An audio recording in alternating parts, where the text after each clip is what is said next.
জিন্দাবাদ জিন্দাবাদ জিন্দাবাদ আই সাধনী অমৰ হক অমৰ হক অমৰ হক আজি ৭ বহাগ অৰ্থাৎ সাধনী দিৱস ৰাজ্যৰ অন্যতম ভূমি সন্তান গৌৰৱময় ইতিহাসেৰে গৌৰৱান্বিত চুতীয়াসকলৰ অন্যতম বীৰাংগনা নাৰী আছিল সতী সাধনী। আজি গোলাঘাট জিলাৰ চুতীয়া ছাত্ৰ সন্থাৰ উদ্যোগত আৰু বিভিন্ন চুতীয়া সংগঠনৰ সহযোগত মেৰাপানীৰ কাছমাৰীত দুদিনীয়া কাৰ্যসূচীৰে অনুষ্ঠিত হয় সাধনী দিৱস।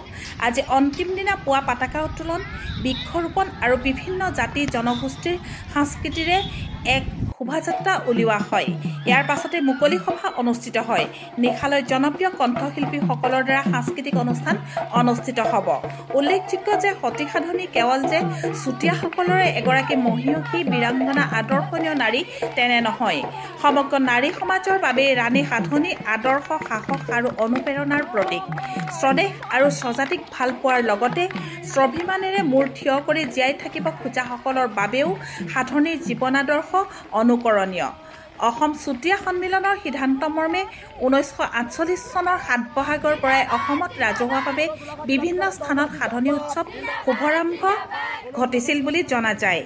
2017 চনত গোলাঘাট জিলাত অসম চৰকাৰে চৰকাৰীভাৱে সাধনী দিৱস পালন কৰাৰ লগতে কুসংস্কাৰ, অন্ধবিশ্বাসৰ বিৰোধী আন্দোলনত ব্ৰতী ডাইনী হত্যাৰ বিৰুদ্ধে অহৰহভাৱে যুঁজি অহা সাহসী নাৰী বিৰুবালা ৰাভাক সাধনী বঁটা প্ৰদান কৰে। মেৰাপানীৰ পৰা দেৱকান্ত দাসৰ ৰিপৰ্ট, D24 নিউজ অসম।